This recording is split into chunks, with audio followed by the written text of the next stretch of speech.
ಅಲ್ಲಿ ಒಂಥರ ಅಲ್ಲಿ ಹೊಸದಾಗಿದ್ರೆ ಇಲ್ಲಿ ಇದು ಹೊಸದಾಗಿರುತ್ತೆ. ಈ ಭಗವದ್ಗೀತೆ ಅಂತಕ್ಕಂಥದ್ದು ನಮ್ಮ ಏನು ಮಹಾಗ್ರಂಥಗಳಿದ್ದಾವೆ, ಅದರಲ್ಲಿ ಆಧ್ಯಾತ್ಮ ಗ್ರಂಥಗಳು, ಅವುಗಳಲ್ಲಿ ಅತಿ ಮುಖ್ಯವಾಗಿರ್ತಕ್ಕಂಥದ್ದು. ಇದು ದೇಶ ಕಾಲಾತೀತವಾಗಿರ್ತಕ್ಕಂತಹ ಒಂದು ಗ್ರಂಥ. ಇದರಲ್ಲಿ ಎಲ್ಲ ರೀತಿಯ ಒಂದು ಆಧ್ಯಾತ್ಮ ಜ್ಞಾನ ಈ ಒಂದು ಭಗವದ್ಗೀತೆಯಲ್ಲಿ ಅಡಗಿದೆ. ನೋಡಿ, ಇದರಲ್ಲಿ ಈ ದ್ವೈತಿಗಳು ಅವ್ರಿಗೂ ಅವಕಾಶ ಇದೆ, ಅದ್ವೈತಿಗಳಿಗೂ ಅವಕಾಶ ಇದೆ, ವಿಶಿಷ್ಟಾದ್ವೈತಿಗಳಿಗೂ ಕೂಡ ಅವಕಾಶ ಇದೆ. ಅಂದರೆ ಈ ಒಂದು ಗ್ರಂಥ ಏನಿದೆ, ಈ ಗ್ರಂಥದಲ್ಲಿ ಎಲ್ಲ ವಿಧದ ಏನು ಜ್ಞಾನಿಗಳಿದ್ದಾರೆ ಅಥವಾ ಜನ ಇದ್ದಾರೆ ಎಲ್ಲರಿಗೂ ಅನ್ವಯಿಸ್ತಕ್ಕಂತಹ ಒಂದು ಅತಿ ಮುಖ್ಯವಾಗಿರ್ತಕ್ಕಂತಹ ಲಕ್ಷಣವನ್ನು ಹೊಂದಿರತಕ್ಕಂತಹ ಗ್ರಂಥ ಇದು. ಈ ಮಹಾಭಾರತ ಮಧ್ಯದಲ್ಲಿ ಭೀಷ್ಮ ಪರ್ವ ಅಂತ ಏನು ಬರ್ತದೆ, ಅದರಲ್ಲಿ ಭಗವದ್ಗೀತೆಯನ್ನು ಸೇರಿಸಿದ್ದಾರೆ. ವ್ಯಾಸ ಹೇಳಿರ್ಬೋದು ಅಥವಾ ಕೃಷ್ಣ ಹೇಳಿರ್ಬೋದು, ಅದು ಮುಖ್ಯವಲ್ಲ.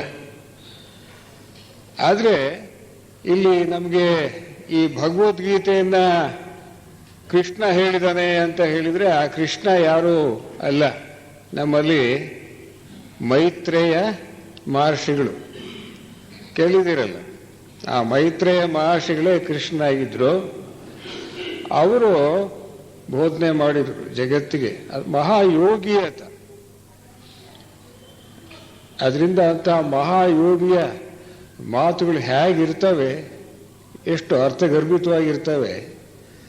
ಆಮೇಲೆ ಈ ಒಂದು ಗ್ರಂಥದಲ್ಲಿ ಜ್ಞಾನ ಒಂದೇ ಅಲ್ಲ, ಅನುಷ್ಠಾನಕ್ಕೆ ಬೇಕಾಗಿರ್ತಕ್ಕಂತಹ ವಿಚಾರಗಳು ಬಹಳ ಇದ್ದಾವೆ. ಇದರಲ್ಲಿ ಯೋಗ ಅಂತ ಬರುತ್ತೆ, 18 ಅಧ್ಯಾಯಗಳಿದ್ದಾವೆ. ಇದರಲ್ಲಿ ಎಲ್ಲನೂ ಯೋಗಗಳೇ. ವಿಷಾದ ಯೋಗದಿಂದ ಪ್ರಾರಂಭಿಸಿ ಕೊನೆ 18ನೇ ಅಧ್ಯಾಯನೂ ಕೂಡ ಯೋಗವೇ. ಎಲ್ಲ 18 ಅಧ್ಯಾಯಗಳಲ್ಲಿ ಯೋಗ ಅಂತ ಬರುತ್ತೆ. ಅದಕ್ಕೆ ನಮ್ಮ ನಂಜುಂಡ ಶೆಟ್ಟರು ಅದ್ರ ಬಗ್ಗೆ ವಿಚಾರ ತಿಳಿಸ್ತಾರೆ. ಅದಂತೆ ಯೋಗ ಅಂತಕ್ಕಂಥದ್ದು ಏನಿದೆ, ಆಧ್ಯಾತ್ಮದ ಒಂದು ಪರಮ ಪದವನ್ನು ಕೊಡ್ತಕ್ಕಂತಹ ಒಂದು ಶಕ್ತಿ ಇರ್ತಕ್ಕಂಥದ್ದು ಆ ಯೋಗ ಅನ್ನೋದು. ಅಂದಮೇಲೆ ಇಲ್ಲಿ ಎಲ್ಲ ಅಧ್ಯಾಯಗಳು ಯೋಗಗಳು ಅಂತ ಹೇಳಿದರೆ, ಯೋಗ ಉಂಟಾಗಬೇಕಾದ್ರೆ, ನಮ್ಮಲ್ಲಿ ಆ ಸ್ಥಿತಿ ಬರಬೇಕಾದ್ರೆ ಅನುಷ್ಠಾನ ಮಾಡಬೇಕು. ಅಂದರೆ ಎಲ್ಲವೂ ಯೋಗಗಳೇ ಅಂದಮೇಲೆ ಅನುಷ್ಠಾನಕ್ಕೆ ಇಲ್ಲಿ ಆದ್ಯತೆ ಇದೆ, ಬಹಳ ಮುಖ್ಯವಾಗಿ ಅದಿದೆ. ಬೇರೆ ಕಡೆಯಲ್ಲೆಲ್ಲ ನಮ್ಮ ಥಿಯಾಸಫಿಕಲ್ ಸೊಸೈಟಿ ಬಿಟ್ಬಿಟ್ಟು ಅನೇಕ ಕಡೆ ಭಗವದ್ಗೀತೆನ ಹೇಳಿದ್ದೆ. ಆದರೆ ನಮ್ಮಲ್ಲಿ ಯಾಕೆ ಇಟ್ಕೋಬಾರ್ದು? ಈ ಥಿಯಾಸಫಿ ಬೆಳಕಿನಲ್ಲಿ ಭಗವದ್ಗೀತೆಯನ್ನು ಯಾಕೆ ನೋಡಬಾರ್ದು ಅಂತ ಹೇಳಿಬಿಟ್ಟು ನಾವು ಇವಾಗ ಇಟ್ಕೊಂಡಿದ್ದೀವಿ. ಅದನ್ನು ನಾವೆಲ್ಲ ಹಿರಿಯ ಸೋದರರಿದ್ದಾರೆ, ಕಿರಿಯ ಸೋದರರು ಕೂಡ ಉಪನ್ಯಾಸ ಮಾಡೋರಿದ್ದಾರೆ, ಎಲ್ಲರೂ ಚೆನ್ನಾಗಿ ಮಾಡ್ತಾರೆ. ಆದಷ್ಟು ನಾವು 2 ದಿವಸದಲ್ಲಿ ನಾವು ಅದರ ಒಂದು ಪ್ರಯೋಜನವನ್ನು ಪಡ್ಕೊಳ್ಳೋಣ ಅಂತ ಹೇಳಿಬಿಟ್ಟು ನಾನು ಹೇಳ್ತಾ, ಈ ಭಗವದ್ಗೀತೆ ಅಂತಕ್ಕಂಥದ್ದು ಮುಖ್ಯವಾಗಿ ಎಲ್ಲಿ ಬರುತ್ತೆ? ಈ ಮಹಾಭಾರತ ಅಂತಕ್ಕಂಥದ್ರಲ್ಲಿ ಪಾಂಡವರು ಕೌರವರು ಇದ್ದಾರೆ, ಯುದ್ಧ ನಡೆಯುತ್ತೆ. ಅದೆಲ್ಲ ಹೊರಗಡೆ ಆಗಿದ್ದಲ್ಲ, ಅದು ನಮ್ಮಲ್ಲೇ ಅಂತರಂಗದಲ್ಲಿ ಕುರುಕ್ಷೇತ್ರ ಇದೆ. ಅಂತರಂಗದ ಕುರುಕ್ಷೇತ್ರಕ್ಕೆ ಇದು ಈ ಭಗವದ್ಗೀತೆ ಅಂತಕ್ಕಂಥದ್ದು ಹೆಚ್ಚಾಗಿ ಅನ್ವಯಿಸ್ತಕ್ಕಂಥದ್ದು. ಅದರಲ್ಲಿ ಪಾಂಡವರು ಕೌರವರು ಇದ್ದಾರೆ. ಪಾಂಡವರು ಯಾರು, ಕೌರವರು ಯಾರು? ಒಳ್ಳೆ ಏನು ಯೋಚನೆಗಳಿರ್ತವೆ ಅವು ಪಾಂಡವರು, ಕೆಟ್ಟ ಯೋಚನೆಗಳಿರ್ತವೆ ಅವೆಲ್ಲ ಕೌರವರು. ಯಾವಾಗಲೂ ಕೂಡ ನಮ್ಮ ಅಂತರಂಗದಲ್ಲಿ ಘರ್ಷಣೆ ನಡೀತಲೇ ಇರ್ತದೆ. ಮಹಾಭಾರತ ಯುದ್ಧ ನಡೀತಲೇ ಇರ್ತದೆ. ಆ ಅರ್ಜುನ ಅಂತಕ್ಕಂಥವನು ಎಲ್ಲ ನಮ್ಮೆಲ್ಲರ ಪ್ರತೀಕ. ಅವನು ಸಾಮಾನ್ಯ ಜೀವಿಯವನು. ಅವನು ಮಹಾ ಸಂತನೂ ಅಲ್ಲ ಅಥವಾ ಪಾಪಿಯೂ ಅಲ್ಲ. ಅವನು ಎರಡಕ್ಕೂ ಮಧ್ಯೆ ಇರತಕ್ಕಂತಹ ಒಬ್ಬ ವ್ಯಕ್ತಿ. ಅವನು ಈ ಒಂದು ಅನೇಕ ಜಗತ್ತಿನಲ್ಲಿ ಅನೇಕ ಸಮಸ್ಯೆಗಳು ಉಂಟಾಗ್ತವೆ ಪ್ರತಿಯೊಬ್ಬರ ಆ ಒಂದು ಜೀವನದಲ್ಲೂ ಕೂಡ. ಆ ಸಮಸ್ಯೆಗಳು ಉಂಟಾದಾಗ ಮನುಷ್ಯ ಸಂದಿಗ್ಧ ಪರಿಸ್ಥಿತಿಗೆ ಸಿಕ್ಕೊಂಡಾಗ ಅವನು ದುಃಖ ಯಾತನೆಯನ್ನು ಅನುಭವಿಸ್ತಾ ಇರಬೇಕಾದ್ರೆ ಯಾವ ರೀತಿಯಾಗಿ ಆ ಒಂದು ಯಾತನೆಯನ್ನು ಮತ್ತು ದುಃಖವನ್ನು ಅವುಗಳಿಂದ ನಾವು ಪಾರಾಗಬಹುದು ಅಂತಕ್ಕಂತಹ ಒಂದು ಮಾರ್ಗದರ್ಶನ ಈ ಒಂದು ಭಗವದ್ಗೀತೆಯಲ್ಲಿದೆ. ಅದೇ ವಿಶಿಷ್ಟವಾಗಿರ್ತಕ್ಕಂಥದ್ದು, ನಿತ್ಯ ನೂತನವಾಗಿರ್ತಕ್ಕಂತಹ ಗ್ರಂಥ ಇದು. ಅದನ್ನು ಎಷ್ಟು ನಾವು ತಿಳ್ಕೊಂಡ್ರೂ ಕೂಡ ಅದರಲ್ಲಿ ಇನ್ನೂ ವಿಷಯಗಳಿದ್ದೇ ಇರ್ತವೆ. ಅದರಲ್ಲಿ ಇದು ಯಾಕೆ ಇಟ್ಕೊಂಡಿದ್ದೀವಿ ಅಂತ ಹೇಳಿದ್ರೆ, ಅರ್ಜುನಂತೆ ನಾವೆಲ್ಲ ಜೀವಿಗಳು. ಕೃಷ್ಣ ಅಂತಕ್ಕಂಥವನು ಅವನು ಮಹಾಯೋಗಿ, ಅವನು ಪರಮಾತ್ಮನ ಒಂದು ಪ್ರತೀಕ. ಅವನು ಕೃಷ್ಣ ಅಂತಕ್ಕಂಥವನು ಈ ಆಧುನಿಕ ಜಗತ್ತಿನಲ್ಲಿ ಈ ಮನುಷ್ಯ ಬಹಳ ತೊಳ್ಳಾಡ್ತಾನೆ. ಅನೇಕ ರೀತಿಯ ಒತ್ತಡಗಳಿಗೆ ಸಿಕ್ಕೊಂಡು ಒದ್ದಾಡ್ತಾನೆ. ಅನೇಕ ಸಂದಿಗ್ಧ ಪರಿಸ್ಥಿತಿಗಳನ್ನು ಎದುರಿಸ್ತಾನೆ. ಇಂಥ ಸಂದರ್ಭದಲ್ಲಿ ಈ ಒತ್ತಡದಿಂದ ಮನುಷ್ಯ ಪಾರಾಗಲು, ನೋವು ದುಃಖದಿಂದ ಪಾರಾಗಲು ಈ ಭಗವದ್ಗೀತೆ ಅನೇಕ ರೀತಿಯ ಒಂದು ಮಾರ್ಗಗಳನ್ನು ತೋರಿಸ್ಕೊಡುತ್ತೆ. ಅದು ಬಹಳ ಮುಖ್ಯವಾಗಿರ್ತಕ್ಕಂಥದ್ದು. ಇದು ಅನುಷ್ಠಾನ ಯೋಗ್ಯವಾಗಿರ್ತಕ್ಕಂತಹ ಗ್ರಂಥ ಇದು. ಮನುಷ್ಯ, ಆಧುನಿಕ ಮಾನವ ಉದ್ವೇಗದ ಕಾಯಿಲೆಯಿಂದ ನರಳ್ತಾ ಇದ್ದಾನೆ. ಅವನಿಗೆ ಮಾರ್ಗದರ್ಶನ ಈ ಭಗವದ್ಗೀತೆಯಲ್ಲಿದೆ. ಯಾವ ರೀತಿಯಾಗಿ ಅವನು ಜೀವನದಲ್ಲಿ ಕೆಲಸ ಮಾಡಿಕೊಂಡು ಕೂಡ ಕರ್ತವ್ಯವನ್ನು ನಿಭಾಯಿಸ್ತಾ ಇದ್ದರೂ ಕೂಡ ಯಾವ ರೀತಿಯಾಗಿ ಅವನು ಸುಖ ಶಾಂತಿಯಿಂದ ಬಾಳಬಹುದು ಅಂತಕ್ಕಂಥದ್ದು ವಿಚಾರವನ್ನು ಇಲ್ಲಿ ಭಗವದ್ಗೀತೆ ಬಹಳ ಸ್ಪಷ್ಟವಾಗಿ ತಿಳಿಸುತ್ತೆ. ಅದರಲ್ಲಿ ಇದು ಗೀತೆ ಅಂತಕ್ಕಂಥದ್ದು ಯಾವ ಸಂಪ್ರದಾಯಕ್ಕೂ, ಯಾವ ಮತ ಅಥವಾ ಜಾತಿಗೂ ಯಾವುದಕ್ಕೂ ಸೇರಿರ್ತಕ್ಕಂಥದ್ದಲ್ಲ. ಅದು ಸಾರ್ವತ್ರಿಕವಾಗಿರ್ತಕ್ಕಂಥದ್ದು. ದಿಸ್ ಎ ಯೂನಿವರ್ಸಲ್ ಸಾಂಗ್ ಇದು. ಆದ್ದರಿಂದ ಈ ವಿಶ್ವಾತ್ಮನ ಪ್ರತೀಕವಾಗಿರ್ತಕ್ಕಂತಹ ಕೃಷ್ಣನ ಒಂದು ಮುಖದಿಂದ ಬರ್ತಕ್ಕಂತಹ ಈ ದಿವ್ಯ ಸಂದೇಶ ಏನಿದೆ, ಈ ದಿವ್ಯ ಸಂದೇಶದ ಬಗ್ಗೆ ನಾವು ತಿಳ್ಕೊಳ್ಬೇಕಾಗಿದೆ. ಇದರಲ್ಲಿ ಮುಖ್ಯವಾದ ಒಂದು ವಿಷಯ ವಸ್ತು ಯಾವುದು ಈ ಭಗವದ್ಗೀತೆಯಲ್ಲಿ ಅಂತ ಹೇಳಿದರೆ, ಅದರಲ್ಲಿ ದುಃಖ ನಿವೃತ್ತಿ, ದುಃಖದ ಬಿಡುಗಡೆ, ದುಃಖದಿಂದ ಯಾವ ರೀತಿಯಾಗಿ ನಾವು ಬಿಡಿಸ್ಕೋಬಹುದು ಅಂತಕ್ಕಂಥದ್ದು ಈ ಭಗವದ್ಗೀತೆಯಲ್ಲಿ ಬರುತ್ತೆ. ಅದು ಬಹಳ ಮುಖ್ಯವಾಗಿರ್ತಕ್ಕಂತಹ ವಸ್ತು. ಅದಕ್ಕೆ ಬೇಕಾಗಿರ್ತಕ್ಕಂತಹ ವಿಚಾರಗಳೆಲ್ಲವನ್ನು ಕೂಡ ಅದು ಕೃಷ್ಣ ಹೇಳ್ತಾನೆ. ಅದರಲ್ಲಿ ಮೊದಲನೇದಾಗೇ ಶ್ಲೋಕ ಏನು 2ನೇ ಅಧ್ಯಾಯದ 11ನೇ ಶ್ಲೋಕ ಏನು ಹೇಳುತ್ತೆ ಅಂತ ಹೇಳಿದರೆ,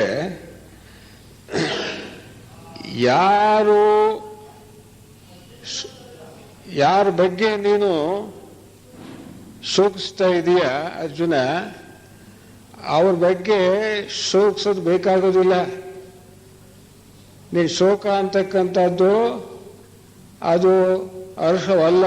ಅದು ಪಂಡಿತನಾಗಿರ್ತಕ್ಕಂಥವನು ಈ ಸತ್ತವನಿಗೂ ಅಳೋದಿಲ್ಲ, ಬದುಕಿರ್ತಕ್ಕಂಥವನಿಗೂ ಅಳೋದಿಲ್ಲ ಅಂತ ಹೇಳ್ತಾನೆ. ಇಲ್ಲಿ ಪಂಡಿತ ಅಂತ ಹೇಳಿದರೆ ನಾವು ಈಗ ಏನು ಅರ್ಥ ಇಟ್ಕೊಂಡಿದ್ದೀವಿ, ಪಂಡಿತ ಆ ಪಂಡಿತ ಅಲ್ಲ. ಪಂಡಿತ ಅಂತ ಹೇಳಿದರೆ ಇಲ್ಲಿ ಜ್ಞಾನಿ.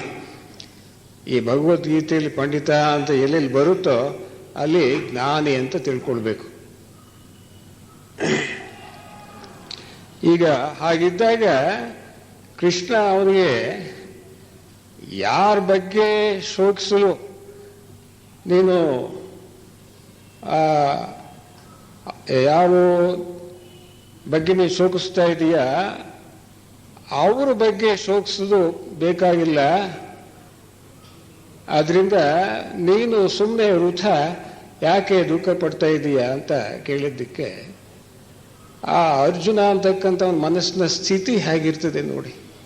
ಬಹಳ ಆ ಸಂದಿಗ್ಧ ಪರಿಸ್ಥಿತಿಯಲ್ಲಿ ನೋಡಿ, ಎರಡು ಸೈನ್ಯಗಳ ಮಧ್ಯೆ ಆ ಒಂದು ಕೃಷ್ಣ ರಥ ನಿಲ್ಲಿಸಿಬಿಡ್ತಾನೆ.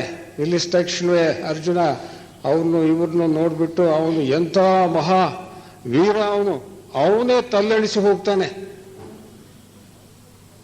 ಅಂಥ ಸಂದರ್ಭದಲ್ಲಿ ಕೃಷ್ಣ ಅವನಿಗೆ ಬೋಧನೆ ಮಾಡ್ತಾನೆ. ಎಂಥ ವೀರರಾಗಿದ್ರೂ ಕೂಡ ಅನೇಕ ಸಂದರ್ಭಗಳು ನಮ್ಮ ಜೀವನದಲ್ಲಿ ಬರ್ತಾವಲ್ಲ, ನಾವು ತಲ್ಲಣಿಸಿ ಹೋಗ್ತೀವಿ. ನಾವು ಅಂಥ ಸಂದರ್ಭದಲ್ಲಿ ಧೃತಿ ಕೆಡದೆ ನಾವು ಯಾವ ರೀತಿಯಾಗಿ ಆ ಸಂದರ್ಭವನ್ನು ನಾವು ಫೇಸ್ ಮಾಡಬೇಕು, ಎದುರಿಸ್ಬೇಕು ಅಂತಕ್ಕಂಥದ್ದನ್ನು ಭಾಳ ಸ್ಪಷ್ಟವಾಗಿ ಹೇಳ್ತಾನೆ. ಇದು ಶೋಕಿಸೋದು ಪ್ರಯೋಜನವಾಗೋದಿಲ್ಲ ಅಂತ ಯಾಕೆ ಹೇಳ್ತಾನೆ ಅಂತ ಹೇಳಿದರೆ, ಇನ್ನು ಆತ್ಮದ ಬಗ್ಗೆ ನೀವು ಸರಿಯಾಗಿ ಅರ್ಥ ಮಾಡ್ಕೊಂಡಿಲ್ಲ ಅರ್ಜುನ. ಆತ್ಮ ಅಂತಕ್ಕಂಥದ್ದು ಏನು, ಅವಿನಾಶಿಯಾಗಿರ್ತಕ್ಕಂಥದ್ದು, ಅದು ಕ್ಷಯ ಇಲ್ಲದೆ ಇರ್ತಕ್ಕಂಥದ್ದು, ಅದು ಜನ್ಮರಹಿತವಾಗಿರ್ತಕ್ಕಂಥದ್ದು ಆತ್ಮ. ಅದು ಹಾಗಿರ್ಬೇಕಾದ್ರೆ ಯಾರನ್ನ ಕೊಲ್ಸೋದಕ್ಕೆ ಸಾಧ್ಯವಾಗತ್ತೆ, ಯಾರನ್ನ ಕೊಲ್ಲೋದಕ್ಕೂ ಸಾಧ್ಯವಾಗತ್ತೆ, ಅದೆಲ್ಲ ನೀನು ಭ್ರಮೆ ಅಂತ ಹೇಳಿ ಕೃಷ್ಣ ಹೇಳ್ತಾನೆ. ನಂತರ ಹೇಗಿರ್ಬೇಕು ಜೀವನದಲ್ಲಿ ಅಂತ ಹೇಳಿದರೆ, ನಾವು ಈಸಬೇಕು ಇದ್ದು ಜಯಿಸಬೇಕು ಅಂತ ಹೇಳಿ ದಾಸರೇನು ಹೇಳ್ತಾರೆ, ಅದು ಇನ್ನೊಂದು ರೀತಿಯಲ್ಲಿ ಅಂಥ ಒಂದು ಸಂದರ್ಭದಲ್ಲಿ, ಸಂದಿಗ್ಧ ಸಂದರ್ಭದಲ್ಲಿ ಜೀವನ ಮಾಡ್ತಾ ಇರಬೇಕಾದ್ರೆ, ಕಷ್ಟದ ಸಂದರ್ಭದಲ್ಲಿ ಹೇಗಿರಬೇಕು, ಸ್ಥಿತಪ್ರಜ್ಞನಾಗಿ ಇರಬೇಕು. ಅದು ಪ್ರಜ್ಞೆ ಸ್ಥಿರವಾಗಿರಬೇಕು, ಚಂಚಲವಾಗಿರಬಾರ್ದು, ವಕ್ರವಾಗಿರಬಾರ್ದು. ಈ ಸಮಸ್ಯೆಗಳಿಗೆ ಎದುರಿ ಓಡಿ ಹೋಗಬಾರ್ದು. ಬಹಳ ಮುಖ್ಯವಾಗಿ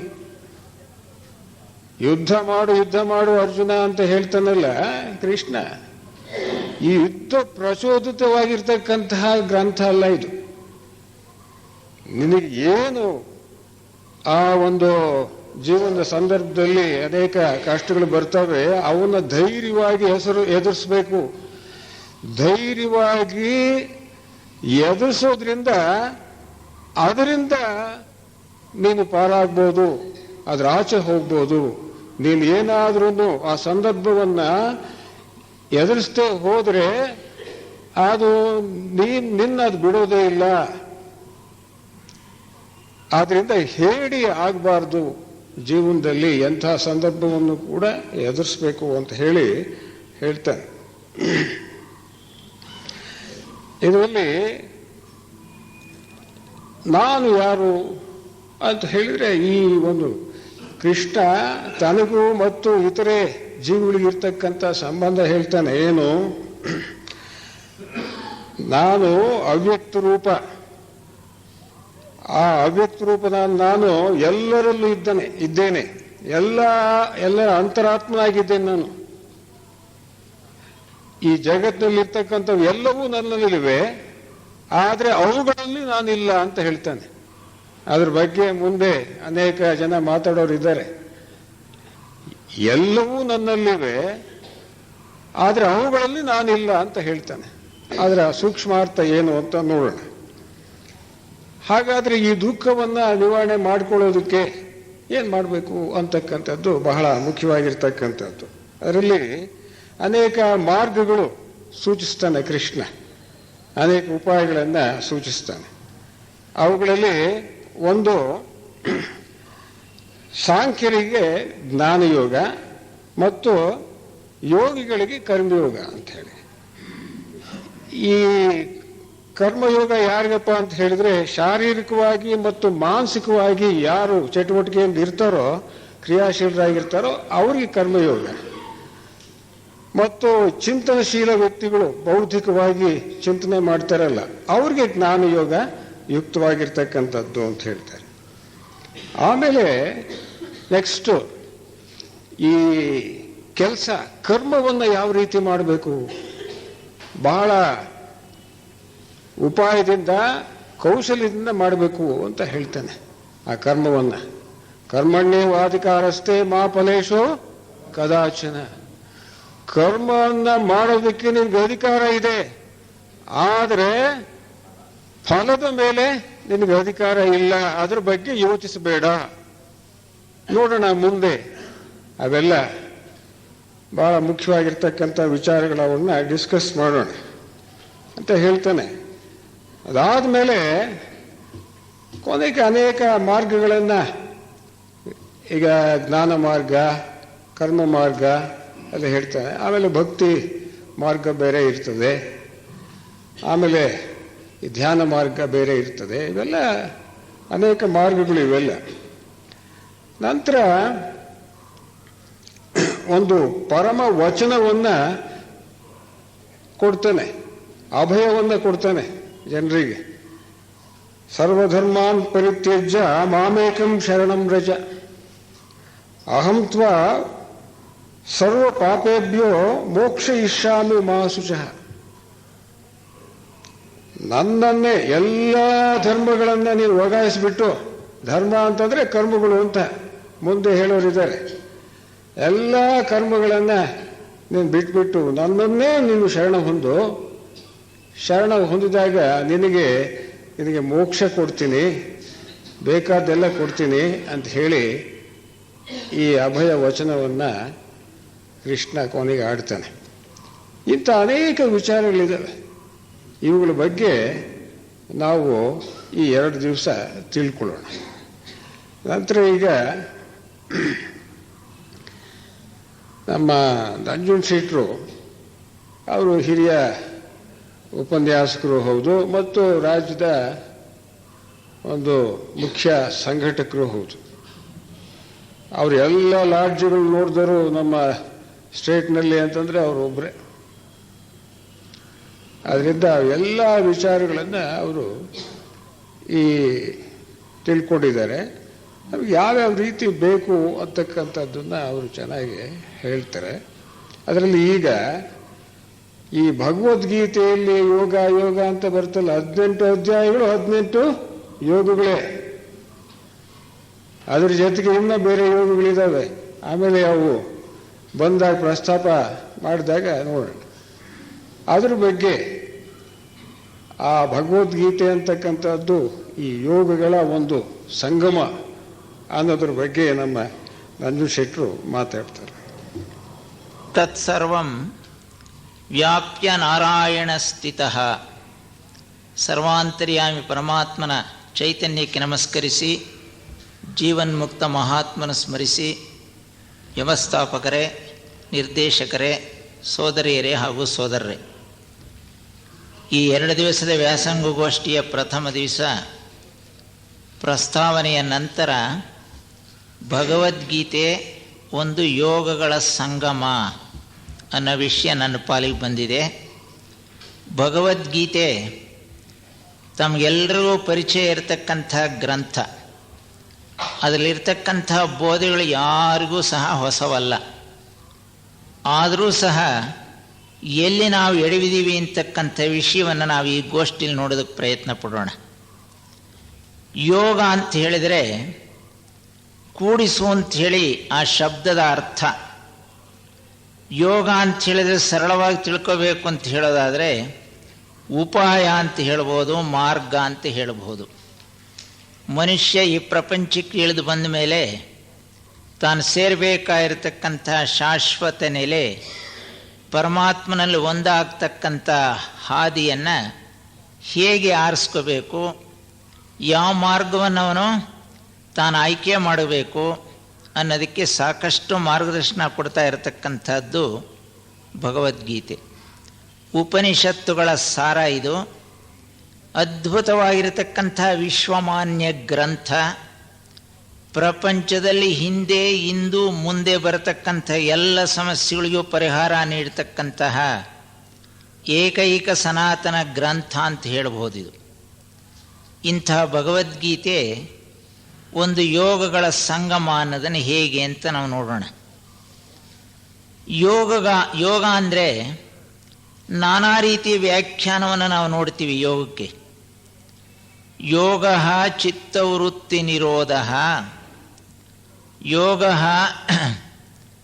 ಸಮತಾವಸ್ಥಾ ಜೀವಾತ್ಮ ಪರಮಾತ್ಮಯೋ, ಸಮತ್ವಂ ಯೋಗ ಉಚ್ಯತೆ, ಯೋಗ ಕರ್ಮಸು ಕೌಶಲಂ, ಸರ್ವಚಿಂತಾ ಪರಿತ್ಯಜ್ಯ ನಿಶ್ಚಿಂತಂ ಯೋಗ ಉಚ್ಯತೆ.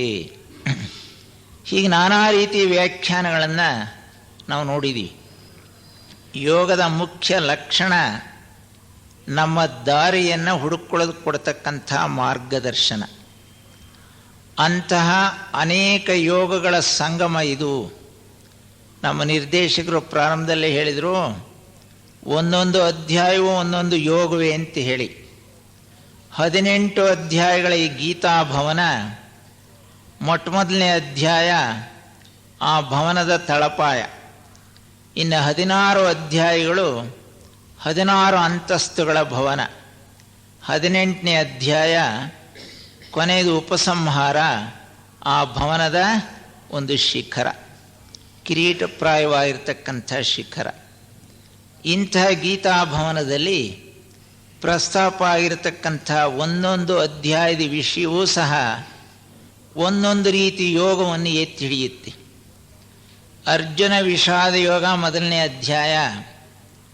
ಅರ್ಜುನ ಅಳ್ತಾನೆ 2 ಸೈನ್ಯಗಳ ಮಧ್ಯೆ. ಅಳೋದಕ್ಕೆ ಕಾರಣ ಏನು ಅನ್ನೋದನ್ನು ಸರಿಯಾಗಿ ತೋರಿಸ್ಕೊಟ್ಟು ಅವನನ್ನು ತಯಾರು ಮಾಡ್ತಾನೆ ಶ್ರೀಕೃಷ್ಣ ಪರಮಾತ್ಮ. ಅವನು ಹತ್ತಿದ್ದು ಸಹ ಒಂದು ಯೋಗವಾಗುತ್ತೆ. ಯಾವುದಕ್ಕೋಸ್ಕರ ಅಳಬೇಕು, ಅದಕ್ಕೋಸ್ಕರ ಹತ್ತಿರ ಅದು ಒಂದು ಯೋಗವಾಗುತ್ತೆ. ಬೇಡವಾದ ವಸ್ತುಗಳಿಗೆಲ್ಲ, ಪ್ರಾಪಂಚಿಕ ನಶ್ವರವಾದ ವಸ್ತುಗಳೆಲ್ಲ ನಾವು ಅಳೋದ್ರಿಂದ ಏನೂ ಸಾಧನೆ ಮಾಡೋಕ್ಕಾಗ್ತಾ ಇಲ್ಲ. ಅರ್ಜುನನ ವಿಷಾದವೂ ಸಹ ಒಂದು ಯೋಗವಾಗಿ ಪರಿಣಮಿಸಿತು. 2ನೇ ಅಧ್ಯಾಯ ಸಾಂಖ್ಯ ಯೋಗ, ಆತ್ಮವಿಚಾರವನ್ನು ಹೇಳ್ತಕ್ಕಂಥ ಒಂದು ಅಧ್ಯಾಯ.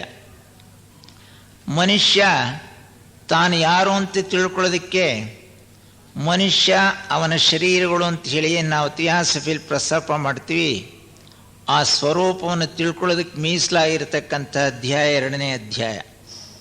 ಈ ಆತ್ಮವಿಚಾರವನ್ನು ತಿಳ್ಕೊಳ್ಳೋದ್ರ ಮೂಲಕ ಯಾವ ಯೋಗ ಮಾರ್ಗವನ್ನು ಅನುಸರಿಸಬೇಕು ಅಂತಕ್ಕಂಥದ್ದು ಒಬ್ಬೊಬ್ಬ ವ್ಯಕ್ತಿಯೂ ಸಹ ತಾನೇ ಆಯ್ಕೆ ಮಾಡ್ಕೊಳ್ಳೋದಕ್ಕೆ ಸಾಧ್ಯ. ಸಂಗೀತಕ್ಕೆ ಶ್ರುತಿ ಹೇಗೋ ಯೋಗ ಮಾರ್ಗವನ್ನು ಆಯ್ಕೆ ಮಾಡ್ಕೊಳ್ಳೋದಕ್ಕೆ ಶ್ರುತಿಯಾಗಿರ್ತಕ್ಕಂಥ ವಿಚಾರ ಆತ್ಮವಿಚಾರ, ಇದು ಒಂದು ಯೋಗ. 3ನೇದು ಕರ್ಮಯೋಗ. ನಾವು ಮಾಡ್ತಕ್ಕಂಥ ಕೆಲಸ ಕಾರ್ಯಗಳನ್ನು ಯಾವ ರೀತಿಯಲ್ಲಿ ಮಾಡಿದರೆ ಅದು ಯೋಗವಾಗಿ ಪರಿಣಮಿಸುತ್ತೆ ಅನ್ನೋದನ್ನು ತಿಳಿಸ್ತಕ್ಕಂಥದ್ದು 3ನೇ ಅಧ್ಯಾಯ, ಒಂದು ಯೋಗ. 4ನೇ ಅಧ್ಯಾಯ ಜ್ಞಾನಯೋಗ. ನಿಜವಾದ ಜ್ಞಾನ ಯಾವುದು? ನಾವು ಇದುವರೆಗೂ ಪಡ್ಕೊಂಡಿರತಕ್ಕಂಥ ಜ್ಞಾನ ನಮಗೇನಾದರೂ ಸಮಾಧಾನ ಕೊಟ್ಟಿದೆಯೇ? ಇದು ಕೊಡದೇ ಇದ್ಮೇಲೆ ಸಮಾಧಾನ ಶಾಂತಿ ಸಿಗ್ತಕ್ಕಂತಹ ನಿಜವಾದ ಜ್ಞಾನ ಯಾವುದು? ಏಕತ್ವದ ಅನುಸಂಧಾನವೇ ನಿಜವಾದ ಜ್ಞಾನ. ಅಭೇದ ದರ್ಶನಂ ಜ್ಞಾನ, ಒಂದು ಉಪನಿಷತ್ತಿನ ಸಾರ. ಅದನ್ನೇ ಎತ್ತಿ ಹಿಡಿಯುತ್ತೆ ಭಗವದ್ಗೀತೆ. ಅದಕ್ಕೆ ಇದನ್ನು ಜ್ಞಾನಯೋಗ ಅಂಥೇಳಿ ಈ ಅಧ್ಯಾಯದ ಪ್ರಾರಂಭದ 3 ಶ್ಲೋಕಗಳಲ್ಲಿ ಈ ಯೋಗದ ವಿಷಯವನ್ನು ಪ್ರಸ್ತಾಪ ಮಾಡ್ತಾ, ನೀನು ಅರ್ಹನಾಗಿರೋದ್ರಿಂದ, ನನ್ನ ಭಕ್ತನೂ ನನ್ನ ಸಖನೂ ಆಗಿರೋದ್ರಿಂದ ನೀನು ಯೋಗವನ್ನು ಪ್ರಸ್ತಾಪ ಮಾಡ್ತಾ ಇದ್ದೀನಿ ಅಂಥೇಳಿ ಅಲ್ಲಿ ಹೇಳ್ತಾನೆ. ಜ್ಞಾನದ ಮೂಲಕವೂ ಸಹ ನಾವು ಯೋಗ ಮಾರ್ಗವನ್ನು ಪ್ರವೇಶಿಸಿ ನಮ್ಮ ಶಾಶ್ವತ ನೆಲೆಯನ್ನು ಸೇರಬಹುದು. 5ನೇದಂಥ ಕರ್ಮ ಸನ್ಯಾಸ ಯೋಗ. ಕರ್ಮವನ್ನು ಬಿಡಬೇಕಾಗಿಲ್ಲ, ಕರ್ಮದ ಮೇಲೆ ಇರತಕ್ಕಂಥ ಆಸಕ್ತಿಯನ್ನು, ಫಲಾಪೇಕ್ಷೆಯನ್ನು ಬಿಟ್ಟು ನಿಜವಾದ ಯೋಗಾಭ್ಯಾಸ ಹೇಗೆ ಮಾಡ್ಬೋದು ಅಂತಕ್ಕಂಥ ಒಂದು ಆರ್ಟ್, ಕಲೆಯನ್ನು ತೋರಿಸ್ಕೊಡ್ತಾನೆ ಈ ಅಧ್ಯಾಯದಲ್ಲಿ, 5ನೇ ಅಧ್ಯಾಯದಲ್ಲಿ. 6ನೇದು ಧ್ಯಾನ ಯೋಗ ಅಥವಾ ಆತ್ಮ ಸಂಯಮ ಯೋಗ ಅಂತ ಕರೀತಾರೆ. ದೇಹಾತ್ಮವನ್ನು ಸಂಯಮಗೊಳಿಸೋದಕ್ಕೋಸ್ಕರ ಧ್ಯಾನ ಸಾಧನೆಯಲ್ಲಿ ನಿರತನಾಗ್ತಕ್ಕಂಥ ವ್ಯಕ್ತಿ ಯಾವ ದೃಷ್ಟಿಕೋನದಿಂದ ಪೂರ್ವ ಸಿದ್ಧತೆ ಮಾಡ್ಕೋಬೇಕು ಅಂತ ಹೇಳ್ತಾ, ಸರ್ವಭೂತ ಸ್ಥಿತಂ ಯೋ ಮಾಂ ಭಜತ್ಯೇಕತ್ವಮಾಸ್ಥಿತಃ ಸರ್ವಥಾ ವರ್ತಮಾನೋಪಿ ಸಯೋಗಿ ಮಯಿ ವರ್ತತೆ. ಸಕಲ ಜೀವರಾಶಿಗಳಿಗೆ ಆಧಾರವಾಗಿರ್ತಕ್ಕಂತಹ ಏಕೈಕ ಚೈತನ್ಯವನ್ನು ಗುರುತಿಸಿ ಎಲ್ಲರೊಡನೆ ತಾನು ನಡೆಯತಕ್ಕಂಥ ವರ್ತನೆಯನ್ನು ಸರಿಪಡಿಸಿಕೊಂಡು ಎಲ್ಲೆಲ್ಲೋ ಆ ಪರಮಾತ್ಮನನ್ನು ಗುರುತಿಸ್ತಕ್ಕಂಥ ಪೂರ್ವ ಸಿದ್ಧತೆಯೇ ಧ್ಯಾನಕ್ಕೂ ಯೋಗ ಸಾಧನೆಗೂ ಸಾಧ್ಯ ಅಂತೇಳಿ ಅದನ್ನು ಹೇಳ್ತಾನೆ. 7ನೇ ಅಧ್ಯಾಯ ಜ್ಞಾನ ವಿಜ್ಞಾನ ಯೋಗ ಅಂಥೇಳಿ. ಜ್ಞಾನವೂ ಸಹ ವಿಜ್ಞಾನವಾಗಿ, ಬರೀ ಶಾಸ್ತ್ರಜ್ಞಾನವಾಗಿ, ಪುಸ್ತಕದ ಜ್ಞಾನವಾಗಿ, ಥಿಯರಿ ಜ್ಞಾನವಾಗಿ ಉಳಿಯಬಾರ್ದು. ನಮ್ಮ ಜೀವನದಲ್ಲಿ ಹರಿಬೇಕು.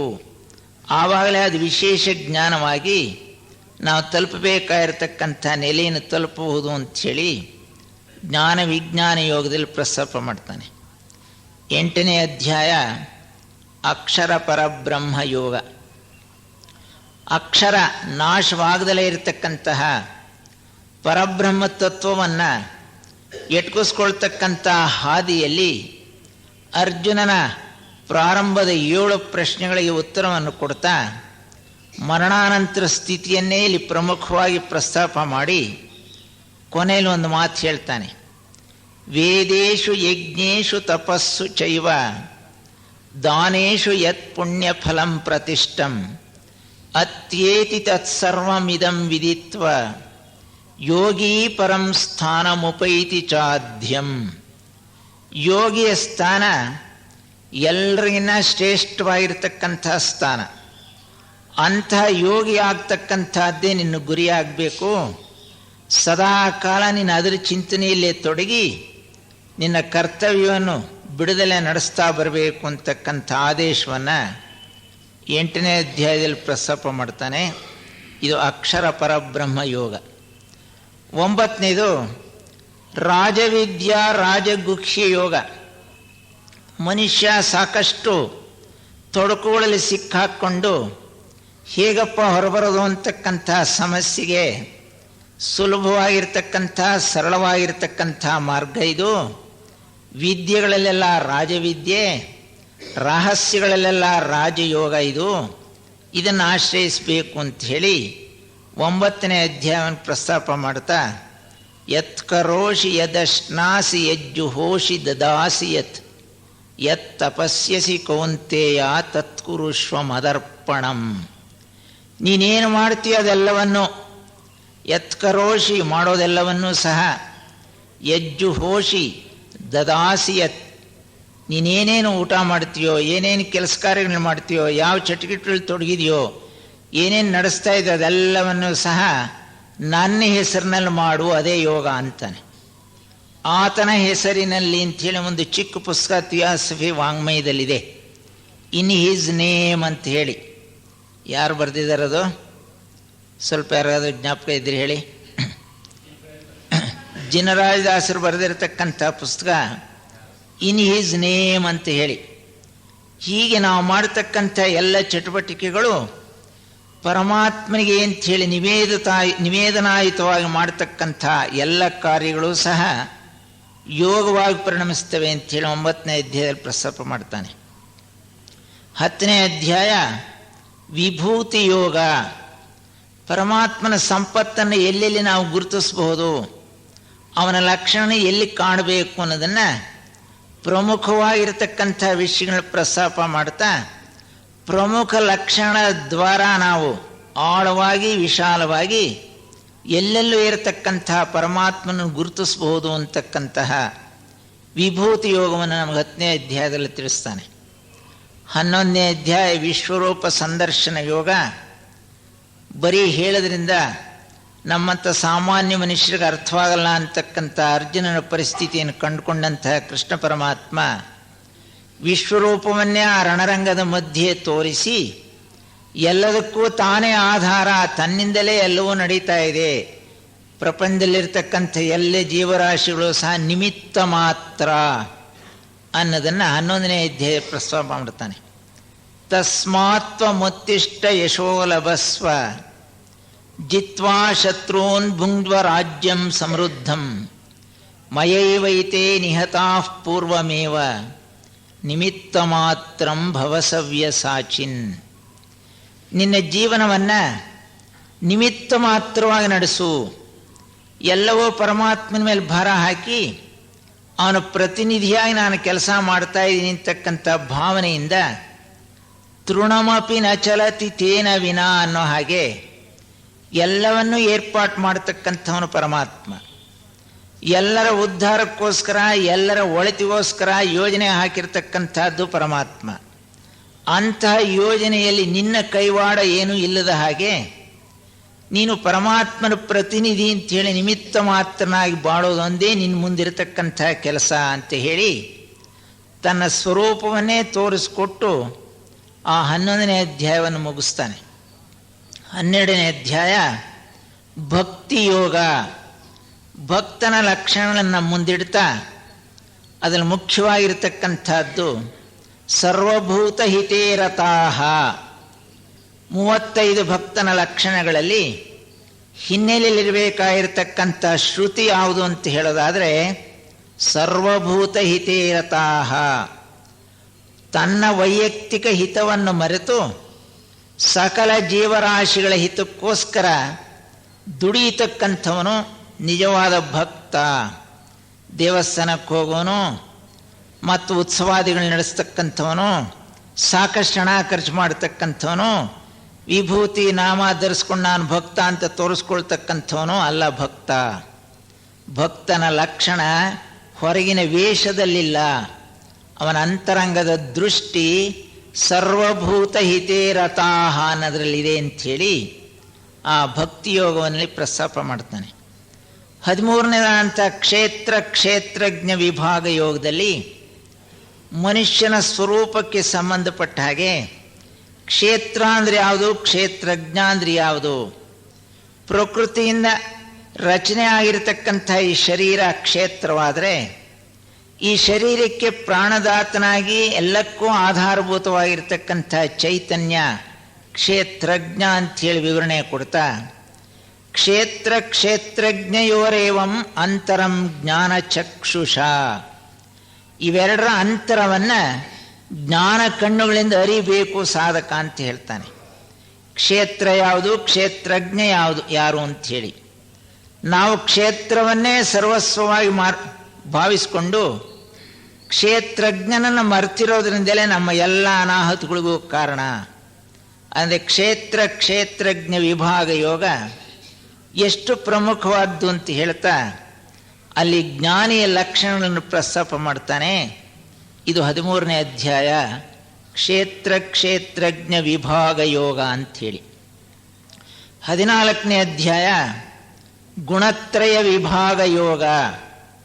ಪ್ರಕೃತಿಯ 3 ಗುಣಗಳು ನಾವೆಲ್ಲರೂ ಅದಕ್ಕೆ ದಾಸರಾಗಿದ್ದೀವಿ. ಪ್ರಕೃತಿಯ 3 ಗುಣಗಳ ಹಿಡಿತದಲ್ಲಿ ಸಿಕ್ಕಾಕ್ಕೊಂಡಿದ್ದೀವಿ.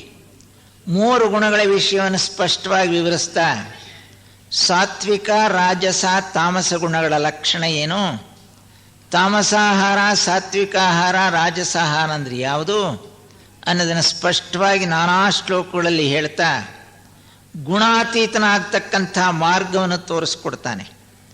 3 ಗುಣಗಳಿಗೆ ಸಿಕ್ಕಾಕ್ಕೊಂಡಿರೋವರೆಗೂ ಸಹ ನಮ್ಮ ಉದ್ಧಾರ ಇಲ್ಲ. ತಾಮಸ ಸ್ಥಿತಿಯಿಂದ ರಾಜಸ ಸ್ಥಿತಿಗೆ ಇರಬೇಕು, ರಾಜಸ ಸ್ಥಿತಿಯಿಂದ ಸಾತ್ವಿಕನಾಗಿ ಬಾಳಬೇಕು.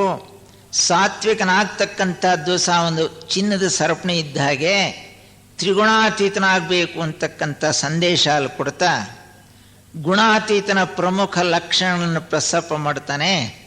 14ನೇ ಅಧ್ಯಾಯದಲ್ಲಿ ಗುಣತ್ರಯ ವಿಭಾಗ ಯೋಗ ಅಂಥೇಳಿ. 15ನೇ ಅಧ್ಯಾಯ ಪುರುಷೋತ್ತಮ ಪ್ರಾಪ್ತಿ ಯೋಗ. ಕ್ಷರಪುರುಷ, ಅಕ್ಷರ ಪುರುಷ, ಉತ್ತಮ ಪುರುಷ ಅಂಥೇಳಿ ವಿಂಗಡಿಸಿ ನಮ್ಮ ತಿಳುವಳಿಕೆಗೆ ಸರಿಯಾಗಿರ್ತಕ್ಕಂಥ ಬೆಳಕನ್ನು ಕೊಟ್ಟು ಕ್ಷರವಾಗಿರ್ತಕ್ಕಂಥ ದೇಹವನ್ನೇ ನಾವು ಹೊರಪಾಟಾಗಿ ಇದೇ ಸರ್ವಸ್ವ ಅಂತ ತಿಳ್ಕೊಂಡಿರೋದು ಇದಲ್ಲ. ಅಕ್ಷರ ಪುರುಷ ಒಬ್ಬ ನಮ್ಮೊಳಗಿದ್ದಾನೆ, ಅವನೇ ಜೀವಾತ್ಮ ಅಥವಾ ಅಂತರಾತ್ಮ. ಆ ಅಂತರಾತ್ಮನನ್ನು ಆಶ್ರಯಿಸ್ತಕ್ಕಂಥ ಕಲೆಯನ್ನು ತೋರಿಸ್ಕೊಟ್ಟು ಆ ನಂತರ ಕ್ಷರಾಕ್ಷರ ಎರಡಕ್ಕೂ ಮೀರಿರತಕ್ಕಂಥ ಪುರುಷೋತ್ತಮ, ಆ ಪುರುಷೋತ್ತಮನನ್ನು ಪ್ರಾಪ್ತಿ ಮಾಡಿಕೊಳ್ತಕ್ಕಂಥ ಕಲೆ ಯಾವುದು ಅಂಥೇಳಿ ಆ ಉಪಾಯವನ್ನು ತೋರಿಸ್ಕೊಡ್ತಾನೆ 15ನೇ ಅಧ್ಯಾಯದಲ್ಲಿ. ಪುರುಷೋತ್ತಮ ಪ್ರಾಪ್ತಿ ಯೋಗ ಅಂಥೇಳಿ. 16ನೇ ಅಧ್ಯಾಯ ದೈವಾಸುರ ಸಂಪದ್ವಿಭಾಗ ಯೋಗ ಅಂಥೇಳಿ. ಪ್ರಪಂಚದಲ್ಲಿ 2 ರೀತಿಯ ಜನಗಳಿದ್ದಾರೆ ಅಂಥೇಳಿ ಪರಮಗುರು ಚರಣ ಸನ್ನಿಧಿಯಲ್ಲಿ ಥಿಯಾಸಫಿ ವಾಂಗ್ಮಯನ ಮುಂದಿಡೋ ಹಾಗೆ ಅದನ್ನು ಸ್ಪಷ್ಟವಾಗಿ ತೋರಿಸ್ತಾ ಇರತಕ್ಕಂಥ ಅಧ್ಯಾಯ 16ನೇ ಅಧ್ಯಾಯ. ತಿಳಿದವರು ತಿಳಿಯದವರು. ತಿಳಿದವರು ದೈವಿ ಸಂಪತ್ತಿನವರು ಸರಿಯಾಗಿ ವರ್ತಿಸ್ತಾರೆ ಪ್ರಪಂಚದಲ್ಲಿ. ತಿಳಿಯದವರು ಆಸುರಿ ಸಂಪತ್ತಿನವರು ರಾಕ್ಷಸಿ ಮೃಗ ಸ್ವಭಾವದಿಂದ ನಡೆದು ಪ್ರಪಂಚಕ್ಕೆ ಎಲ್ಲೆಲ್ಲ ತೊಂದರೆಯನ್ನು ಮಾಡ್ತಾ ಇದ್ದಾರೆ. ಈ ವಿಭಜನೆಯನ್ನು ಮಾಡಿ ದೈವಿ ಸಂಪತ್ತಿನ 26 ಗುಣಗಳನ್ನು, ಆಸುರಿ ಸಂಪತ್ತಿನ 6 ಗುಣಗಳನ್ನು ಸರಿಯಾಗಿ ಪ್ರಸ್ತಾಪಿಸಿ ನಮ್ಮ ಎಲ್ಲ ತೊಡಕುಗಳಿಗೂ ಕಾರಣವಾಗಿರ್ತಕ್ಕಂಥ ಅಂಶವನ್ನು ಇಲ್ಲಿ ಹೇಳ್ತಾನೆ. ಆಶಾಪಾಶ ಶತೈರ್ಬದ್ಧಾ ಕಾಮಕ್ರೋಧ ಪರಾಯಣಾ ಈಹಂತೆ ಕಾಮಭೋಗಾರ್ಥಂ ಅನ್ಯಾಯೇನ ಅರ್ಥ ಸಂಚಯಾನ್. ದೈವಿ ಸಂಪತ್ತಿನ ಒಂದು ಎದ್ದು ಕಾಣತಕ್ಕಂಥ ಲಕ್ಷಣ ಈ ಶ್ಲೋಕದಲ್ಲಿದೆ. 20 ಶ್ಲೋಕಗಳಲ್ಲಿ ದೈವಿ ರಾಕ್ಷಸಿ ಸಂಪತ್ತಿನ ಲಕ್ಷಣವನ್ನು ತಿಳಿಸ್ತಾನೆ. ಅದರಲ್ಲಿ ಇದರಲ್ಲಿರ್ತಕ್ಕಂಥ ಪ್ರಮುಖ ಲಕ್ಷಣ 100,000 ಸಾವಿರಾರು 4 ಬಗೆಯರಲ್ಲಿ 8 ಆಸೆಗಳನ್ನ ಮುಂದೆ ಬಂದು ಕುಣಿತಾ ಇದ್ದು, ಆಸೆಗಳಿಗೆ ದಾಸರಾಗಿರ್ತಕ್ಕಂಥ ನಾವು ಕಾಮಕ್ರೋಧಗಳಿಗೆ ತುತ್ತಾಗಿ ಆಸೆಗಳನ್ನು ಅನುಭವಿಸಬೇಕು, ಈಡೇರಿಸ್ಕೋಬೇಕು ಅಂತ ಹೇಳಿ ಅನ್ಯಾಯವಾಗಿ ಸಂಪಾದನೆ ಮಾಡ್ತಾ ಪ್ರಪಂಚವನ್ನು ಎಂತಹ ನರಕ ಸದೃಶವನ್ನಾಗಿ ಮಾಡಿದೀವಿ ಅಂತಕ್ಕಂಥ ವಿಷಯವನ್ನು ಇಲ್ಲಿ ಹೇಳ್ತಾ, ಇದನ್ನು ಬಿಟ್ಟು ಸಾಧಕ ದೈವಿ ಸಂಪತ್ತಿನವನಾಗಬೇಕು ಅಂಥೇಳಿ ಅರ್ಜುನನನ್ನು ದೈವಿ ಸಂಪತ್ತಿನವ ಅಂತ ಹೇಳಿದು ಅವನನ್ನು ಆದರ್ಶವಾಗಿ ಎತ್ತಿ ಹಿಡಿದಿದ್ದಾನೆ ಕೃಷ್ಣ ಪರಮಾತ್ಮ ಈ ಅಧ್ಯಾಯದಲ್ಲಿ. 16ನೇ ಅಧ್ಯಾಯ. 17ನೇ ಅಧ್ಯಾಯ ಶ್ರದ್ಧಾತ್ರಯ ವಿಭಾಗ ಯೋಗ. ಶ್ರದ್ಧೆಗಳಲ್ಲೂ ಸಹ 3 ವಿಧಾನ ಇದೆ. ತಾಮಸ ಶ್ರದ್ಧೆ ಯಾವುದು, ರಾಜಸ ಶ್ರದ್ಧೆ ಯಾವುದು, ಸಾತ್ವಿಕ ಶ್ರದ್ಧೆ ಯಾವುದು ಅಂಥೇಳಿ ನಮ್ಮ ಮುಂದಿಡ್ತಾನೆ. ಹೀಗೆ 3 ರೀತಿಯ ಶ್ರದ್ಧೆಗಳನ್ನು ವಿಚಾರ ಮಾಡಿ ನಮ್ಮ ಶ್ರದ್ಧೆ ಯಾವುದಾಗಿರಬೇಕು, ಯೋಗ ಮಾರ್ಗವನ್ನು ಪ್ರವೇಶಿಸೋದಕ್ಕೆ ಹೊರಟಿರತಕ್ಕಂಥ ಒಬ್ಬ ನಿಜವಾದ ನಿಷ್ಠಾವಂತ ಥಿಯಾಸಫಿಸ್ಟ್ ಆಗಲಿ ಅಥವಾ ಸಾಧಕನಾಗಲಿ ಎಂತಹ ಶ್ರದ್ಧೆ ಅವನಲ್ಲಿರಬೇಕು. ಶ್ರದ್ಧಾವಾನ್ ಲಭತೆ ಜ್ಞಾನಂ ತತ್ಪರಃ ಸಂಯತೇಂದ್ರಿಯ ಜ್ಞಾನಂ ಲಬ್ಧ್ವಾ ಪರಾಂ ಶಾಂತಿಂ ಅಚಿರೇಣಾಧಿಗಚ್ಚತಿ. ಈ ಶ್ರದ್ಧಾತ್ರಯ ವಿಭಾಗ ಯೋಗ 17ನೇ ಅಧ್ಯಾಯವನ್ನು ಮುಗಿಸ್ತಾನೆ. 18ನೇ ಅಧ್ಯಾಯ ಮೋಕ್ಷ ಸನ್ಯಾಸ ಯೋಗ. ಗೀತಾಭವನಕ್ಕೆ ಕಿರೀಟಪ್ರಾಯವಾಗಿರ್ತಕ್ಕಂಥ ಅಧ್ಯಾಯದಲ್ಲಿ ಇದುವರೆಗೂ ಹೇಳಿರ್ತಕ್ಕಂಥ ಎಲ್ಲ ವಿಷಯಗಳನ್ನು ಸಹ ಉಪಸಂಹಾರ ರೂಪದಲ್ಲಿ ನಮ್ಮ ಮುಂದಿಡ್ತಾ ಕೊನೆಯಲ್ಲಿ ಯತ್ರ ಯೋಗೇಶ್ವರ ಕೃಷ್ಣೋ ಯತ್ರ ಪಾರ್ಥೋ ಧನುರ್ಧರ ತತ್ರ ಶ್ರೀರ್ವಿಜಯೋ ಭೂತಿ ಧ್ರುವ ನೀತಿರ್ಮತಿರ್ಮಮ. ಎಲ್ಲಿ ಯೋಗೇಶ್ವರನಾಗಿರ್ತಕ್ಕಂಥ ಕೃಷ್ಣ ಇದ್ದಾನೋ, ಧನುರ್ಧಾರಿ ಆಗಿರ್ತಕ್ಕಂಥ ಅರ್ಜುನ ಇದ್ದಾನೋ, ಅಲ್ಲಿ ಸಂಪತ್ತಿದೆ, ವಿಜಯ ಇದೆ, ನೀತಿ ಇದೆ, ಧರ್ಮ ಇದೆ. ಇದನ್ನು ನಾವು ಅನ್ವಯಿಸ್ಕೊಳ್ಳೋದು ಹೇಗಪ್ಪ ಅಂತ ಹೇಳಿದರೆ, ಎಲ್ಲಿ ನೀತಿ ಇದೆಯೋ ಧರ್ಮ ಇದೆಯೋ ಅಲ್ಲಿ ಸಂಪತ್ತು ಇದೆ, ಐಶ್ವರ್ಯವೂ ಇದೆ, ವಿಜಯವೂ ಇದೆ. ಅದೇ ಕೃಷ್ಣ ಅರ್ಜುನ ನೆನೆಸಿರತಕ್ಕಂಥ ಕ್ಷೇತ್ರ. ಇಂಥ ಉನ್ನತ ಸ್ಥಿತಿಗೆ ಬೆಳೆಯೋದಕ್ಕೆ ಬೇಕಾಗಿರತಕ್ಕಂಥ ಉಪಾಯವನ್ನು 18 ಅಧ್ಯಾಯಗಳಲ್ಲಿ ಪ್ರಸ್ತಾಪ ಮಾಡ್ತಾ ಒಂದೊಂದು ಅಧ್ಯಾಯದ ವಿಚಾರವೂ ಸಹ ಒಂದೊಂದು ಯೋಗ ಅನ್ನೋದನ್ನು ಹೇಳ್ತಾ ಇದರಲ್ಲಿ ಮುಖ್ಯವಾಗಿರತಕ್ಕಂತಹ ಯೋಗದ 3 ಮಾರ್ಗಗಳನ್ನು ಭಗವದ್ಗೀತೆ ನಮ್ಮ ಮುಂದಿಡುತ್ತೆ. ಜ್ಞಾನ ಮಾರ್ಗ, ಭಕ್ತಿ ಮಾರ್ಗ, ಕರ್ಮ ಮಾರ್ಗ ಅಂಥೇಳಿ ಇದು ತ್ರಿವೇಣಿ ಸಂಗಮ ಅಂತ ಹೇಳ್ತಾರೆ. 3 ಮಾರ್ಗಗಳ ಲಕ್ಷಣ ಏನು? ಏತಕ್ಕೆ 3 ಭಾಗ ಮಾಡಿದರಲ್ಲಿ ನಿಜವಾಗೂ ಭಾಗ ಇಲ್ಲ. ಮನುಷ್ಯ ಸಾಮಾನ್ಯ ಸ್ಥಿತಿಯಿಂದ ಉನ್ನತ ಸ್ಥಿತಿಗೆ ಹೋಗಬೇಕಾದ್ರೆ ಅವನಿಗೆ ಪ್ರಿಯವಾಗಿರ್ತಕ್ಕಂಥ ಮಾರ್ಗವನ್ನೇ ಆರಿಸ್ಕೊಂಡು ಅವನು ಪ್ರಾರಂಭದಲ್ಲಿ ಬೆಳಿಬೇಕಾಗುತ್ತೆ. ಅದನ್ನು ಆರಿಸ್ಕೊಂಡು ಬೆಳೀತಾ ಇರತಕ್ಕಂಥ ಸಂದರ್ಭದಲ್ಲಿ ಅಂತ್ಯ ಸ್ಥಿತಿಗೆ ಬರೋ ಹೊತ್ತಿಗೆ ಎಲ್ಲ ಮಾರ್ಗಗಳ ಗುಣಲಕ್ಷಣಗಳು ಅವನಲ್ಲಿ ಸೇರಿರ್ತವೆ. ಅದನ್ನು ಗುರುತಿಸಿ ಹೇಳ್ತಾನೆ ನಮ್ಮಲ್ಲಿ ಭಕ್ತಿ ಮಾರ್ಗ, ಜ್ಞಾನ ಮಾರ್ಗ ಮತ್ತು ಕರ್ಮ ಮಾರ್ಗ.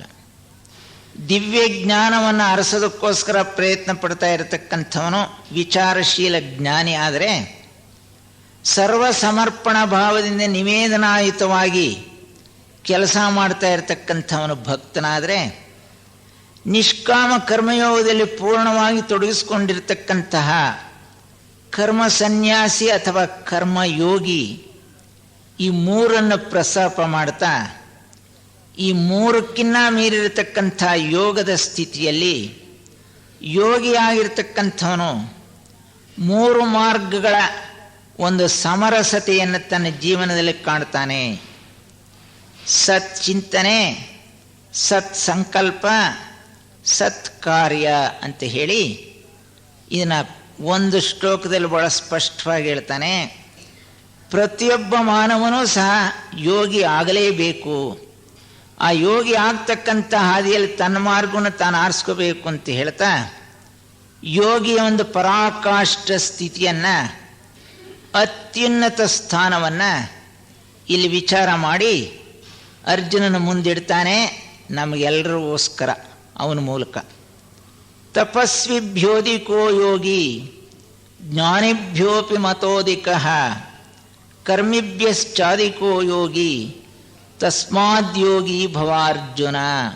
ಅರ್ಜುನ, ನೀನು ಯೋಗಿ ಆಗಬೇಕು. ಏಕೆ ಅಂತ ಹೇಳಿದರೆ, ಭಕ್ತನಿಗಿನ್ನ ಶ್ರೇಷ್ಠ ಯೋಗಿ, ಜ್ಞಾನಿಗಿನ್ನ ಶ್ರೇಷ್ಠನಾದವನು ಯೋಗಿ, ಕರ್ಮಯೋಗಿಗಿನ್ನ ಶ್ರೇಷ್ಠನಾದವನು ಯೋಗಿ. ಅದನ್ನು ಯೋಗಿ ಆಗು ಅಂತ ಹೇಳಿ ಸಂದೇಶವನ್ನು ಕೊಡ್ತಾನೆ. ಹೀಗೆ ಭಗವದ್ಗೀತೆಯಲ್ಲಿ ಯಾವ ಶ್ಲೋಕವನ್ನು ತೆಗೆದುಕೊಂಡು ಚಿಂತನೆ ಮಾಡಿದರೂ ಯೋಗ ಮಾರ್ಗವನ್ನು ಇಟ್ಕಿಸ್ಕೊಳ್ತಕ್ಕಂಥ ಒಂದು ದಾರಿಯನ್ನು ಅದು ತೋರಿಸ್ಕೊಡುತ್ತೆ. ಅಂತಹ ಅನೇಕ ಮಾರ್ಗಗಳ ಯೋಗಗಳ ಸಂಗಮ ಭಗವದ್ಗೀತೆ. ಏನು ನೋಡ್ತಾನೆ ಅಲ್ಲೇನು ದೃಶ್ಯ ಇರ್ತದೆ, ಆ ನೋಡುವವನು ನೋಡಲ್ಪಡುವ ವಸ್ತುವಿನಲ್ಲಿ ಒಂದಾಗ್ತಾನೆ. ಆಗ ಉದಾಹರಣೆಗೆ ಅದಿದೆ, ಆ ಗಡಿಯಾರ. ಇಲ್ಲಿ ನೋಡುವವನಿದ್ದಾನೆ, ಆ ಗಡಿಯಾರ ನೋಡಲ್ಪಡುವ ವಸ್ತು. ಇವನು ಆ ಗಡಿಯಾರದಲ್ಲಿ ತನ್ಮಯತೆಯನ್ನು ಹೊಂದಿದ್ರೆ, ಸಂಯಮವನ್ನು ಹೊಂದಿದ್ರೆ, ಇವನು ಇರೋಲ್ಲ, ಗಡಿಯಾರನೂ ಇರೋಲ್ಲ, ಇಬ್ಬರು ಇರೋಲ್ಲ. ಮತ್ತೆಲ್ಲಿ ಹೋಗ್ತಾರೆ? ಆ ಮನಸ್ಸಿನ ಆಚೆ ಹೋಗ್ತಾರೆ. ಮನಸ್ಸಿನ ಆಚೆ ಹೋದಾಗ ಅಲ್ಲಿ ಯೋಗ ಅಂತಕ್ಕಂಥ ಒಂದು ಸ್ಥಿತಿ ಬರುತ್ತೆ. ನೋಡುವವನು ನೋಡಲ್ಪಡುವ ವಸ್ತುವಿನಲ್ಲಿ ಐಕ್ಯವಾದಾಗ ಯೋಗ ಸಂಭವಿಸುತ್ತೆ. ವಿಷಾದ ಯೋಗ. ಜೆ ಕೃಷ್ಣಮೂರ್ತಿಯವರು ತಮ್ಮ ಸತ್ತೋದ ಬಹಳ ಹಚ್ಕೊಂಡಿದ್ರು ಅವರು. ಆದರೆ ಅದು ದುಃಖ ತಡಿಲಾರದೆ ಅನೇಕ ವರ್ಷಗಳ ಕಾಲ ಅವರು ತಮ್ಮನ ಕೊರಗಿನಲ್ಲೇ ಇದ್ದರು. ಒಂದು ಸಂದರ್ಭ ಬಂತು, ಅವರು ಮತ್ತು ಅವರ ತಮ್ಮ ಇಬ್ಬರು ಒಂದಾಗ್ಬಿಟ್ರು. ತಮ್ಮ ಇಲ್ಲ, ಆ ತಮ್ಮ ಏನು ಇದ್ದ ತನ್ನಲ್ಲಿ ತಾನು ಮತ್ತು ತನ್ನ ತಮ್ಮನ ಇಮೇಜ್ ಏನಿರ್ತದೆ, ಇಬ್ಬರು ಒಂದಾಗ್ಬಿಟ್ರು. ಒಂದಾದ ತಕ್ಷಣವೇ ಆ ವಿಷಾದ ಅಂತಕ್ಕಂಥದ್ದು ಜೆ ಕೆ ಅವರಲ್ಲಿ ಇದ್ದಿದ್ದು ಹೋಗೇ ಬಿಡ್ತು. ವಿಷಾದ ಅನ್ನೋದು ಯೋಗ ಆಗಬೇಕಾದ್ರೆ ನೋಡುವವನು ನೋಡಲ್ಪಡುವ ವಸ್ತುವಿನಲ್ಲಿ ಐಕ್ಯವಾಗಬೇಕು.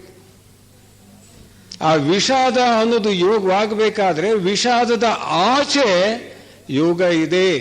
ವಿಷಾದವನ್ನು ದಾಟ್ದ ಅಂದರೆ ದುಃಖ ಇಲ್ಲಂಗೆ ಮಾಡಿಕೊಂಡ ಅಂತ ಅರ್ಥ. ಅಂಥ ಒಂದು ವಿಚಾರಗಳು ಇದರಲ್ಲಿ ಅಡಗಿದ್ದಾವೆ. ಆಯಿತು. ನಂತರ ಈಗ ನಮ್ಮ ಅತ್ಯತಿಷ್ಠ ದಶಾಂಗುಲಂ, ಇಡೀ ವಿಶ್ವವನ್ನು ಆವರಿಸಿಕೊಂಡು ವಿಶ್ವವನ್ನು ಮೀರಿ ಅದನ್ನು ನಡೆಸುತ್ತಿರುವಂತಹ ಭಗವಂತನಿಗೆ ಹಾಗೂ ಆತನ ಯೋಜನೆಗಳಲ್ಲಿ ಕಾರ್ಯಗತವನ್ನು ಮಾಡುತ್ತಿರುವಂತಹ ಜೀವನ್ಮುಕ್ತ ಮಹಾಶಯರಿಗೆ ಹಾಗೂ ಆ ಮಹಾಶಯರ ಕಾರ್ಯಗಳಲ್ಲಿ ನಾಲೆಗಳಾಗಿ ಕೆಲಸ ಮಾಡುತ್ತಿರುವಂತಹ ಮಹಾತ್ಮರಿಗೂ ಕೂಡ ಮೊದಲನೇದಾಗಿ ನನ್ನ ನಮನಗಳನ್ನು ಅರ್ಪಿಸಿ, ಶಿಬಿರದ ನಿರ್ದೇಶಕರೇ, ವೇದಿಕೆಯಲ್ಲಿರುವ ಹಿರಿಯರೇ ಹಾಗೂ ಸಭಾಂಗಣದಲ್ಲಿ ರಾರಾಜಿಸುತ್ತಿರುವಂತಹ ಸಭಾಸದರೇ, ಸೋದರ ಸೋದರಿಯರೇ, ಈ ದಿನದ ಈ 2 ದಿನದ ವಿಚಾರಗೋಷ್ಠಿ ಅಥವಾ ವ್ಯಾಸಂಗಗೋಷ್ಠಿಯ ಶೀರ್ಷಿಕೆ ದಿವ್ಯ ಸಂದೇಶ. ಈ ದಿವ್ಯ ಸಂದೇಶ ಎಂಬುವ ಶಬ್ದವನ್ನು ನಾವು ನೋಡಲಿಕ್ಕೆ ಹೊರಟಾಗ ಮೊಟ್ಟ ಮೊದಲನೆಯ ಶಬ್ದ ದಿವ್ಯ.